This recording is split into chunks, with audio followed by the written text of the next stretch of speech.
glad to see you here. And you single ladies look so pretty. Yes. You look really pretty. Yes. And you married couple, you look just as beautiful. Amen. To see you both together. So I'm glad to have you all here today, and I'm going to tell you, and be honest with you, I've been struggling. Well, I had a couple of dreams about this event, and they didn't want me to talk to you all because what I learned since being in the kind of ministry I'm in, the dark side doesn't want you to know the truth. They want you to stay with the lie, because as long as you stay with the lie, then they can always keep you in that rut that you're in. And so I told Bishop, I was going through and I was reading articles on about single people and how single people felt, especially being in the house of God. And I tell you, it's some really sad stories out there. A lot of women are feeling the pressure of being single, not being able to get a date, not being able to meet a nice young man. You hear it from the woman's side, but you're not hearing the male side. Most of the time, women are the only ones that speak up about how they really feel about being single and being a saint, being a Christian, and trying to find a mate. And so Bishop and I on our way here this morning, we were talking, and I said, well, you know, I noticed that all they talk about is partner, partner, partner, partner. And so we had to look up the word partner. That's not what God told us to look for a man to look for. He didn't tell him to go look for a partner. So we looked it up, and it was like, it's dealing with sports. It's dealing with, I remember when I was in elementary school, we were doing square dancing, and they would tell you to grab hold of your partner. And so that's not a husband, that's not a wife. A partner is not a husband. It's not a wife. The Lord said that Bishop told you last night, a man will leave his mother and his father and cleave to his wife. Not cleave to a partner. To use that word is to diminish the whole thing about relationships. Amen.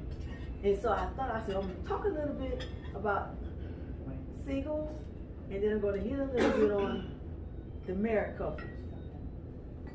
Because it's important that before you get into that relationship to have a husband, you need to know what you're doing right in the sight of God as a single person. And our biggest issue, we're talking about barriers and bridges. The barriers are the things that you keep in your mind that block you from getting where you want to be in a relationship. And it starts out when you're growing up in your home. For those of us that had our mother and father in the home, that is your example. You're going by what you saw in your home. And so what you do is you have a tendency to bring those things that you saw go on in your home with your mother and father into your relationship with you and your wife or your husband.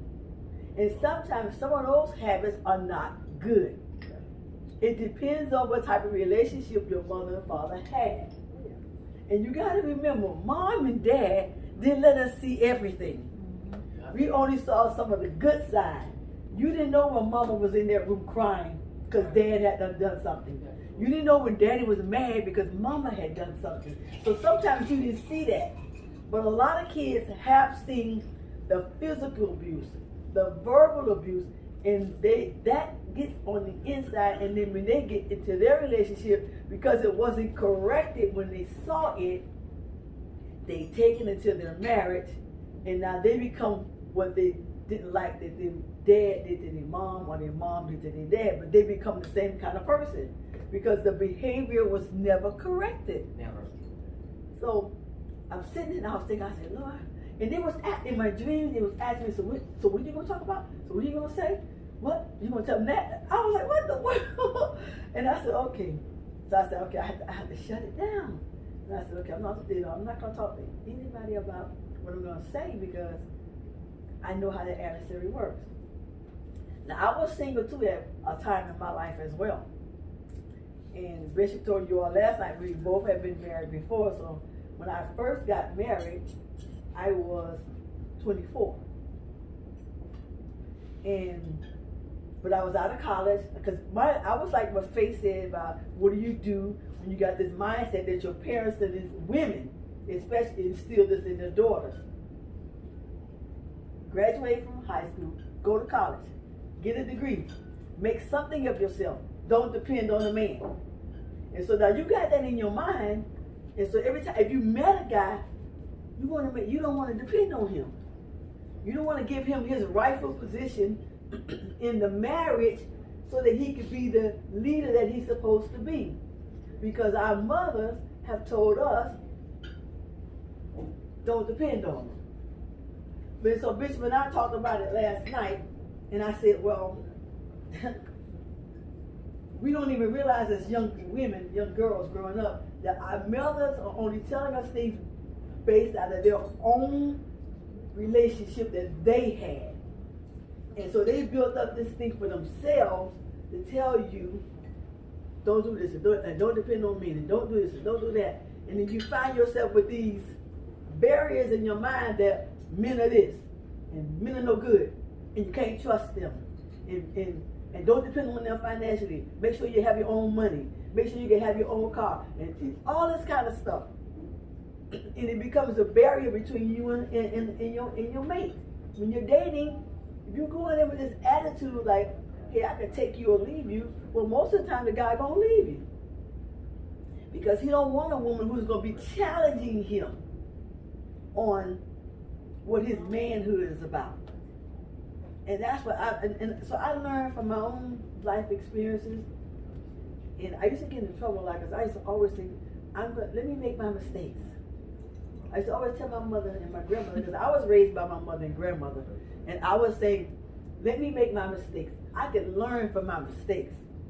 But if you never make them, you can't learn from them. But you got a lot of us out there, we're making the same mistakes over and over and over again. We're finding the same kind of guy, just a different face, just a different attitude. Everything, only thing is different is that he looked different.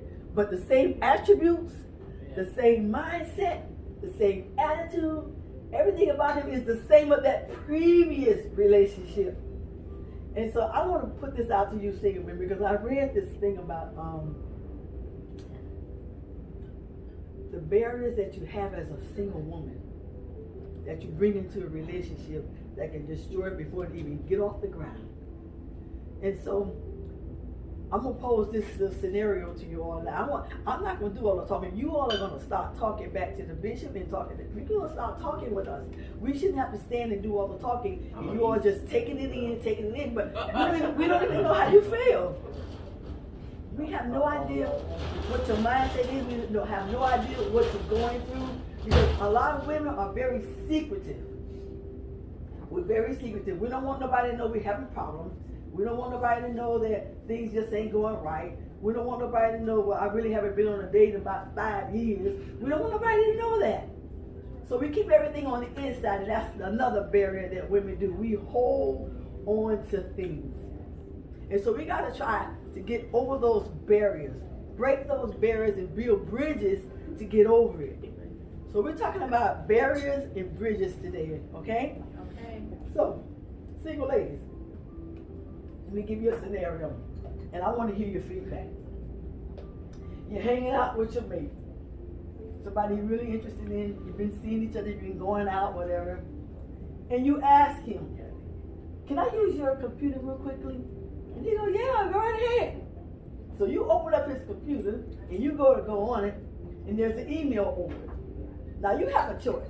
You can either look at that email, or you can move on to something else. And so you decide to open it because it's there. You decide to read it because he didn't close it. And it says, oh, I really miss you. Now this is somebody you're dating. Oh, I really miss you. Can't wait till we see each other again. XOXOXO. Now, as a single woman that's dating a guy, and you get on his system, whether it be his cell phone or his computer, you get on there and you see that kind of message. What is in your mind? How you going to react? Are you going to take that computer and smash it against the wall? No. Are you going to take a cell phone and throw it at it? No, I'm gonna ask him. So what are you going to do when you find that type of thing? I would ask. I want some feedback. I would ask questions. You're going to ask questions. Faith? Yeah, you're in a you're going out with each other. Yeah, but are you committed to this person? You want to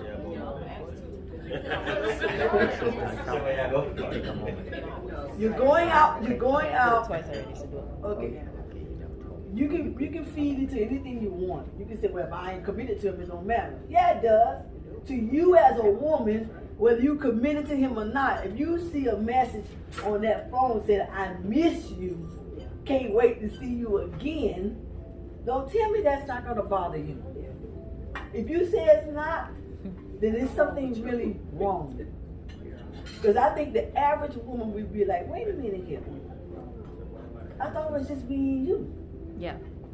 Who is this talking about they miss you? Mm-hmm. Right. First, you need to know who it is. Yeah, first you got to ask who it is. The assistant.